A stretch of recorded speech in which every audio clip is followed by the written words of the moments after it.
We came out of competition with this incredible amount of energy and drive and this idea in our heads that we wanted to hit our altitude exactly where we wanted it every single time, and so we came up with this idea for these air brakes, and we said, okay, we want to test this system in 3 weeks.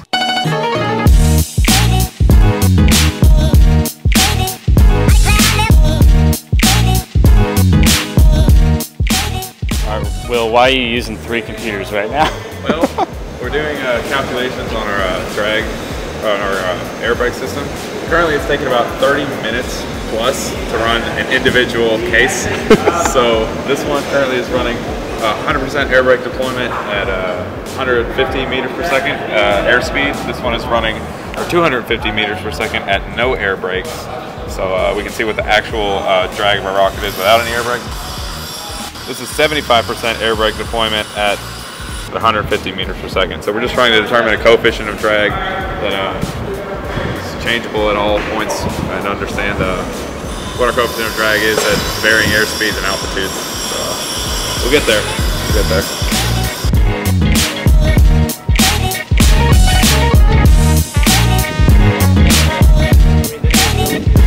Normally conventional air brakes, they have flaps of airframe that actuate against the drag force. So what I did was I made 3 flaps that actuate perpendicular to the rocket body, and that eliminates all of the stress forces that the motor will have to overcome.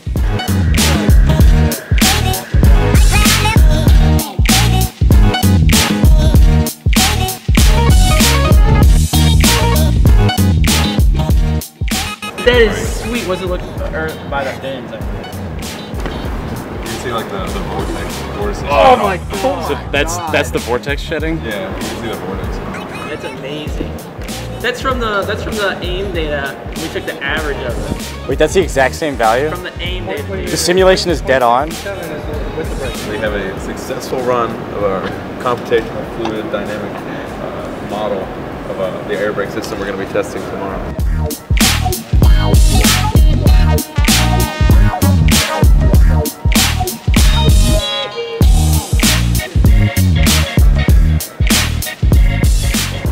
It's 1:30 in the morning. We leave at 5:30, and the air brakes are not fitting into the airframe. You can see our airframe. Ben went home to sleep because he's driving. There are 3 rock stars left in the vending machine. We're going to be here a while.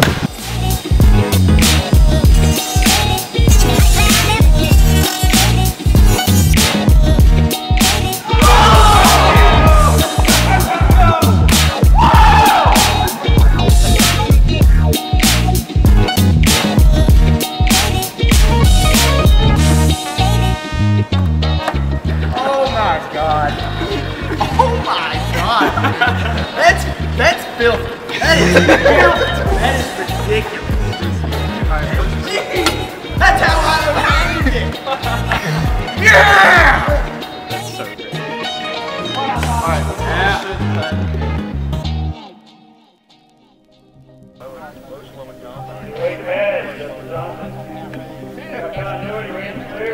Normally in Rocketry, you have tracking devices on your rocket. We ended up getting down there to Manchester, Tennessee. We put the receiver in the rocket, but we ended up forgetting the handheld back in Louisville. And it was the perfect conditions. It was 5-mile-an-hour winds, one square mile, the biggest field we've ever launched in.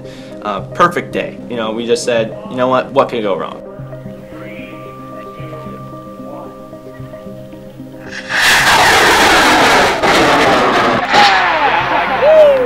Oh, baby! Watch it. Watch it. Everyone keep your eyes on it.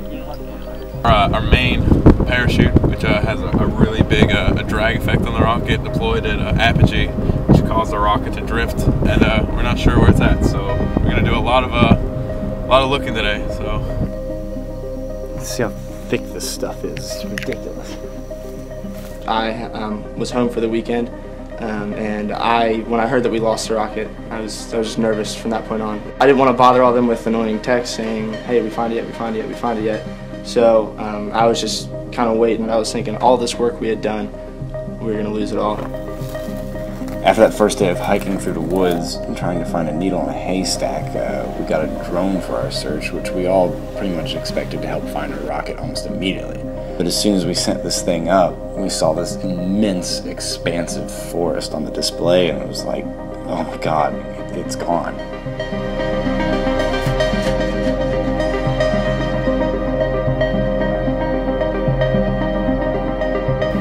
I just don't see it. I'm going. Oh, how much is its battery life? 20 minutes. We can stop at like 8 feet. So usually with drone flights I have experience with, it would be you know the flight path you're going to be taking. You have a pretty good understanding of what you're going to be capturing. This is completely different. So I knew I had a certain amount of time that the drone could be in the air. Had a general estimate of where the drone needed to fly, but honestly, it was like just miles upon miles of woodland area, just a guess of where it could be.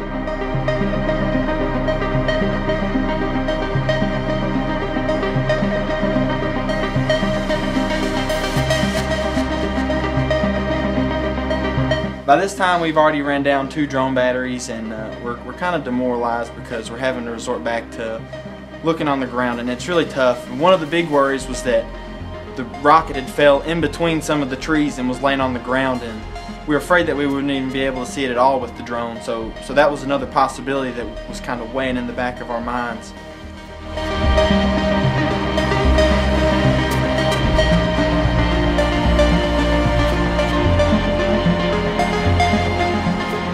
So I remember sitting back where we were set up at the launch field, and we were sitting there talking about what we were going to do when we couldn't find this rocket. We're all sitting there thinking, we're never going to find this thing. What are we going to do? We're going to have to rebuild the whole thing. And so I was like, okay, we're not losing this thing. Not today. So I had a photo on my phone of where I was standing during the launch, and I walked over there and stood exactly where I was, and I looked at the horizon and I said, okay, I know we went over the horizon there. And so I picked out some landmarks and triangulated where the rocket should be based on that. And I drew these lines that intersected with the 2 landmarks I knew it went between, and created this like wedge shape. And so we started combing that with the drone, and turns out it was smack dab in the middle of where I said it would be, which was really an incredible feeling.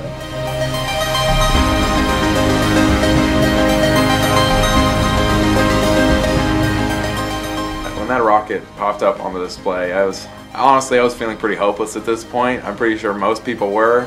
It was getting dark outside. We were running out of daylight, and I flew over the rocket, and I just saw those shroud lines reflecting in the sunlight, and just immediately hit the brakes on the drone, and there it was.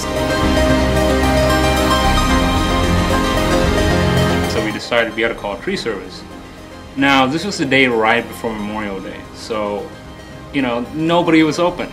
Out of luck, we found one guy that just answered the phone, and they were closed, but he sent a guy out, and we were luckily able to get the rocket down in like the pitch black that night.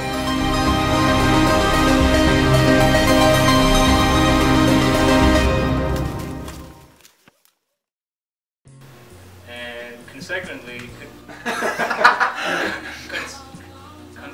can I have a different word than consequently? Please?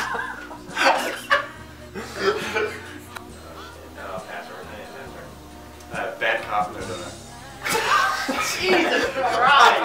Are you kidding me? No spaces. What?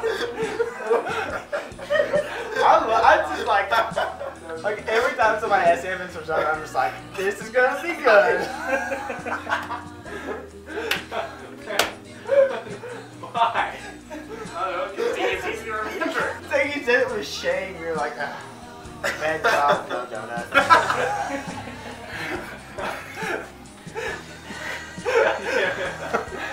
Alright. Oh, no, you should just stick with down there.